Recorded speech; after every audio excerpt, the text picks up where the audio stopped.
Hello class, देखिए ये current affair का आपका है पांचवा, है ना, पांचवा क्लास होगा। ठीक है, इसके पहले जो 4 क्लास हुए हैं, ठीक है, आप उन चारों वीडियो को क्या कर सकते हैं, विजिट कर सकते हैं, वहाँ से देख सकते हैं, है ना। तो चलिए आज इसके पांचवें क्लास में हम लोग यहाँ से कुछ करेंट अफेयर के जो इम्पोर्टेंट चीज़ें हैं, ठीक है, उनको वीडियो के माध्यम से आपके सामने रखा गया है।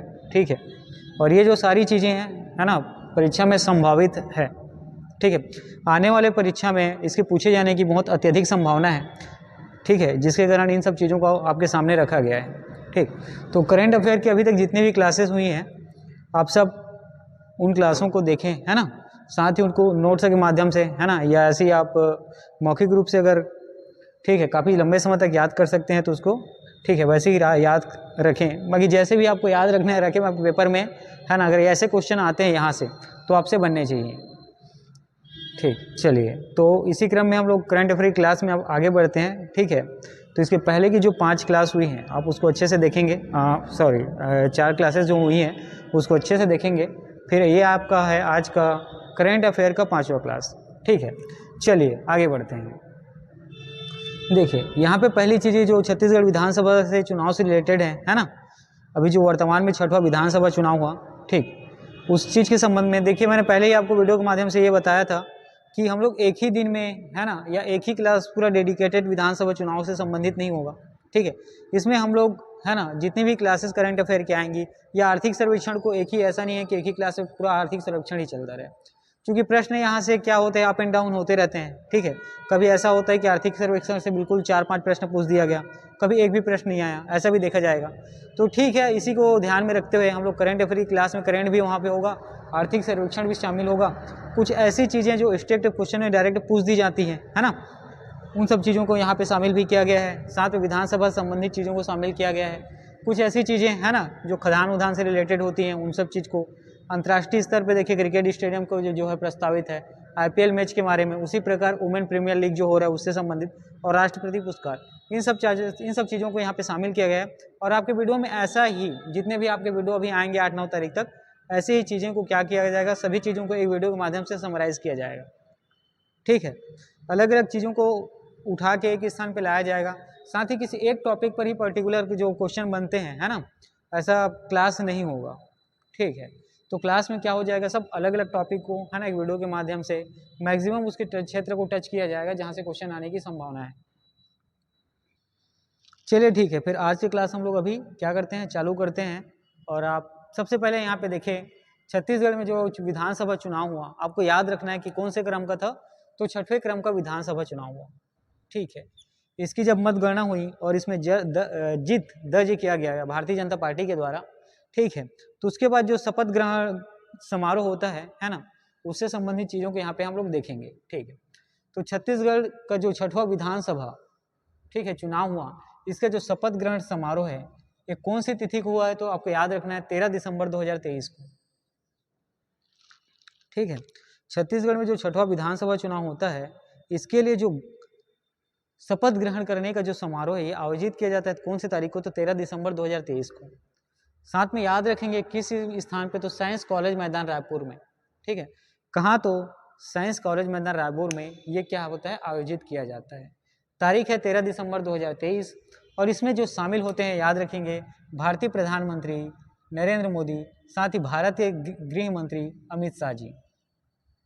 ठीक है, आपने छत्तीसगढ़ का विधानसभा 6वां विधानसभा चुनाव देखा। ठीक है, इसमें भाजपा पार्टी की जीत होती है, और उसके बाद जो मुख्यमंत्री उप मुख्यमंत्री बनने का जो क्रम होता है, उसमें क्या होता है, उसके लिए जो शपथ ग्रहण समारोह आयोजित किया जाता है वो किया जाता है 13 दिसंबर 2023 को रायपुर के साइंस कॉलेज मैदान में। और इसमें जो शामिल होते हैं भारत के प्रधानमंत्री माननीय श्री नरेंद्र मोदी जी, और साथ ही भारतीय गृह मंत्री अमित शाह जी। ठीक है, अब देखिए ये जो 13 दिसंबर 2023 को शपथ ग्रहण समारोह होता है, इसमें शपथ लेते हैं विष्णुदेव साय जी, है ना, विष्णुदेव साय जी। कौन, तो याद रखना है विष्णुदेव साय जी, ये जो है क्या बनते हैं, मुख्यमंत्री, इनको बनाया जाता है। ठीक है, तो वर्तमान में विष्णुदेव साय जी जो है छत्तीसगढ़ के क्या है, तो मुख्यमंत्री हैं। साथ में इसमें उप मुख्यमंत्री के रूप में 2 व्यक्ति, है ना, उप मुख्यमंत्री के पद के लिए 2 व्यक्ति, है ना, जो क्या होते हैं, शपथ ग्रहण में शपथ लेते हैं। नाम है श्री अरुण साव जी, ये जो है छत्तीसगढ़ के वर्तमान उप मुख्यमंत्री हैं। साथ ही विजय शर्मा जी, ये भी छत्तीसगढ़ के वर्तमान उप मुख्यमंत्री हैं।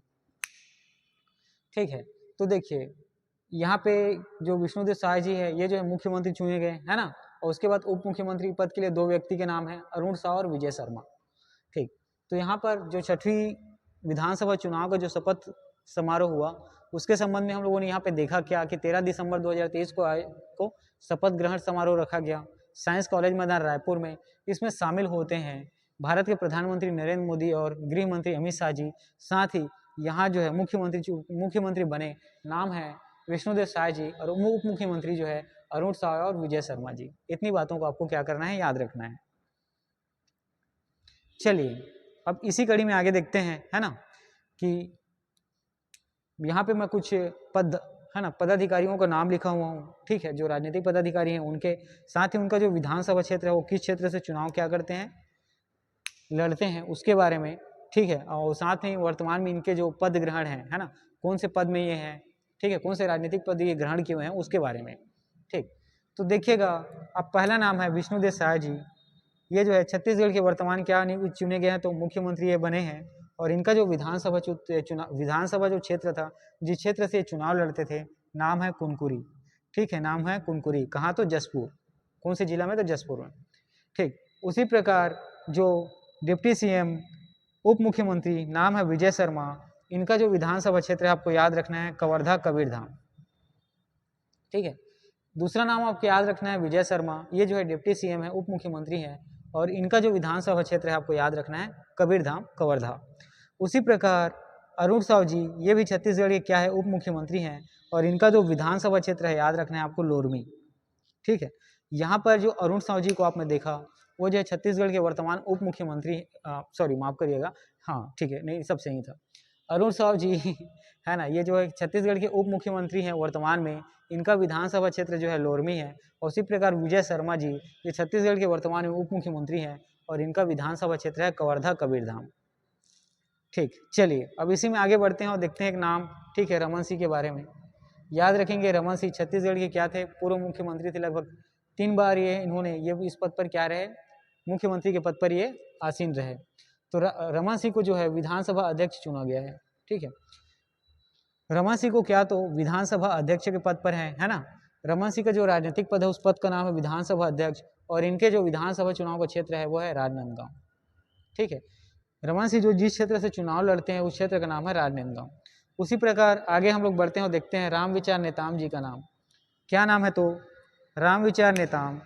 ठीक है, ये जो है वर्तमान में सामयिक अध्यक्ष प्रोटेम स्पीकर के पद पर चुने गए हैं। सामयिक अध्यक्ष प्रोटेम स्पीकर के पद पर चुने गए हैं। और रामविचार नेताम का जो चुनाव का या विधानसभा क्षेत्र है जहाँ से चुनाव लड़ते हैं, नाम है रामानुजगंज। ठीक है, रामविचार नेताम के बारे में याद रखना कि प्रोटेम स्पीकर चुने गए हैं, इनका जो विधानसभा क्षेत्र है नाम है रामानुजगंज। उसी प्रकार आगे बढ़ते हैं और देखते हैं चरणदास महंत जी के बारे में। ठीक है, ये जो है शक्ति क्षेत्र इनका विधानसभा क्षेत्र है जहाँ से ये चुनाव लड़ते हैं, और इनको नेता प्रतिपक्ष चुना गया है। ठीक है, चरणदास महंत को नेता प्रतिपक्ष चुना गया है। वो शक्ति विधानसभा क्षेत्र है जहाँ से क्या करते हैं, चुनाव लड़ते हैं। ठीक, तो यहाँ पे आपने देखा विष्णुदेव साय जी वर्तमान मुख्यमंत्री, कुनकुरी इनका विधानसभा क्षेत्र है।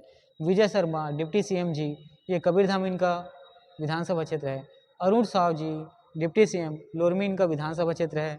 पूर्व मुख्यमंत्री रमन सिंह जी वर्तमान में विधानसभा अध्यक्ष, राजनांदगांव इनका विधानसभा क्षेत्र है। रामविचार नेताम रामानुजगंज इनका विधानसभा क्षेत्र है, और साथ ही ये प्रोटेम स्पीकर के पद पर चुने गए हैं। उसी प्रकार चरणदास महंत जो है शक्ति, है ना, शक्ति इनका विधानसभा क्षेत्र है जहाँ से चुनाव लड़ते हैं, और ये नेता प्रतिपक्ष जो राजनीतिक पद है उसमें क्या है, पदस्थ हैं। चलिए ठीक है, इतनी बातें हो गई जो छत्तीसगढ़ के जो 6वें विधानसभा चुनाव शपथ ग्रहण समारोह, और साथ में जो पदाधिकारी हैं उनके बारे में, जो राजनीतिक पदाधिकारी हैं उनके बारे में। ठीक है, चलिए आगे बढ़ते हैं, हम लोग देखते हैं क्रोमियम और निकल। याद रखना ये जो है बहुत ही महत्वपूर्ण धातु है ना, बहुत ही कीमती धातु है क्रोमियम और निकल। इसकी ब्लैक की नीलामी की गई है। ठीक है, ब्लॉक मतलब इसकी खदान की। क्रोमियम और निकल की छत्तीसगढ़ में जो खदानें थी उसकी क्या की गई है, तो नीलामी आपको याद रखना है। और ये कहाँ थी, तो महासमुंद में। किस जिले में, तो महासमुंद में। ठीक है, क्रोमियम और निकल की जो खदान है उसकी नीलामी की गई है, और ये है कहाँ, तो यह है महासमुंद में, है ना, छत्तीसगढ़ के महासमुंद जिले में है। और नीलामी कितने रुपए में की गई है, तो अमाउंट है 78,000 करोड़ रुपए में। ठीक है, क्रोमियम और निकल खदान की जो नीलामी है कितने रुपए में की गई है, तो आपको याद रखना है 78,000 करोड़ रुपए। और ये 78,000 करोड़ रुपए किसने दिया है या ठेका प्राप्त करता कौन है, तो आपको नाम याद रखना है वेदांता ग्रुप। कौन था? वेदांता ग्रुप। ठीक है, छत्तीसगढ़ के महासमुंद जिले में आपको क्रोमियम और निकल की खदानें देखने को मिलेंगी और इसकी नीलामी की गई है। नीलामी जो है ऑनलाइन हुई थी और अमाउंट है 78,000 करोड़ रुपए और जो ठेका प्राप्त करता कंपनी है नाम है वेदांता ग्रुप। ठीक है, अब यहाँ पे देखेंगे ये कौन सी स्थान पे नीलामी जगह जो स्थल है किसका, तो नीलामी स्थल। ठीक है, नीलामी का जो स्थल है आपको याद रखना है केलवाड़ डबरी ब्लॉक। कौन सा? तो केलवाड़ डबरी ब्लॉक, यह है महासमुंद में। ठीक है, आपको स्थान याद रखना है केलवाड़ डबरी ब्लॉक और ये कहाँ है, तो महासमुंद में। छत्तीसगढ़ में साथ में आपको दो स्थलों पर है ना, दो जगहों पर क्या देखने को मिलेंगे, इसके खदान देखने को मिलते हैं। और दोनों कहाँ कहाँ हैं, तो एक खदान का है केलवाड़ डबरी ब्लॉक और दूसरा भालूकोना ब्लॉक, और दोनों ही कहाँ है, तो महासमुंद में। ठीक है, दोनों ही कहाँ है, तो महासमुंद में आपको याद रखना है। यहाँ पर आपने क्या देखा कि क्रोमियम और निकल जो कीमती धातु हैं इसकी जो खदानें कहाँ थी, वर्तमान में छत्तीसगढ़ के महासमुंद जिले में है ना। और वो स्थल है केलवाड़ डबरी ब्लॉक और भालूकोना ब्लॉक, ये जो दो खदानें हैं है ना, ये दो अलग अलग स्थलों में है।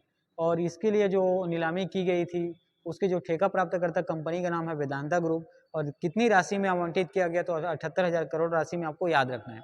78,000 करोड़ रुपए में इसकी है ना नीलामी को क्या किया गया, आवंटित किया गया, ये आपको याद रखना है। चलिए ठीक है, उसी प्रकार हम लोग आगे बढ़ते हैं और देखते हैं यहाँ पे दूसरा अंतर्राष्ट्रीय क्रिकेट स्टेडियम। ठीक है, दूसरा कहने का मतलब आपको एक चीज़ याद होगा कि पहला अंतर्राष्ट्रीय क्रिकेट स्टेडियम कहाँ है, तो आपको ये देखने को मिलेगा नया रायपुर में। कहाँ? तो नया रायपुर में, है ना। अब देखिए दूसरा अंतर्राष्ट्रीय क्रिकेट स्टेडियम ये प्रस्तावित है, क्या है, तो प्रस्तावित है। कहाँ? तो बिलासपुर में। ठीक है, दूसरा अंतर्राष्ट्रीय क्रिकेट स्टेडियम ये क्या है, तो प्रस्तावित है और कहाँ, तो बिलासपुर में आपको याद रखना है। ठीक है, और ये पहला ऐसा अंतर्राष्ट्रीय क्रिकेट स्टेडियम जो प्रस्तावित है बिलासपुर में। ये जो है बीसीसीआई ने इसके लिए क्या की है, मंजूरी प्रदान की है। ठीक है, बीसीसीआई ने इसके लिए क्या प्रदान की है, तो मंजूरी प्रदान की है। साथ ही याद रखना कि जो ये दूसरा है ना, इसके पहले जो वाराणसी अंतर्राष्ट्रीय क्रिकेट स्टेडियम है उसके बाद जो दूसरा क्रिकेट स्टेडियम बनेगा बिलासपुर में, तो जो अंतर्राष्ट्रीय क्रिकेट स्टेडियमों की संख्या छत्तीसगढ़ में ये हो जाएगी 2।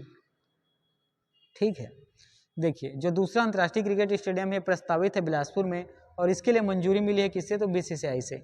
ठीक है, और जैसे ही ये बन के तैयार हो जाएगा छत्तीसगढ़ में अंतर्राष्ट्रीय क्रिकेट स्टेडियम की संख्या 2 हो जाएगी। और याद रखना है कि जो बिलासपुर में जो प्रस्तावित अंतर्राष्ट्रीय क्रिकेट स्टेडियम है ये पहला बीसीसीआई के अंतर्गत मंजूरी प्राप्त पहला अंतर्राष्ट्रीय क्रिकेट स्टेडियम। ठीक है, पहला बीसीसीआई का पहला अंतर्राष्ट्रीय क्रिकेट स्टेडियम है। कौन सा? तो बिलासपुर में जो प्रस्तावित क्रिकेट स्टेडियम बनेगा वो। ठीक है, यहाँ पर आपने किन चीज़ों को देखा, तो आप यहाँ पे देखते हैं कि दूसरा क्रिकेट स्टेडियम ये प्रस्तावित कहाँ है, बनेगा कहाँ, तो बिलासपुर शहर में बनेगा। ठीक है, और इसके लिए बीसीसीआई ने मंजूरी प्रदान की है। साथ ही एक चीज़ याद रखना कि बीसीसीआई का जो पहला अंतर्राष्ट्रीय क्रिकेट स्टेडियम है ये कहाँ बनेगा, तो बिलासपुर में। और जैसे ही ये बनकर तैयार हो जाएगा छत्तीसगढ़ में अंतर्राष्ट्रीय क्रिकेट स्टेडियम की संख्या हो जाएगी 2। ठीक, आपका पहला कहाँ है, तो नया रायपुर शहीद वीर नारायण सिंह अंतर्राष्ट्रीय क्रिकेट स्टेडियम।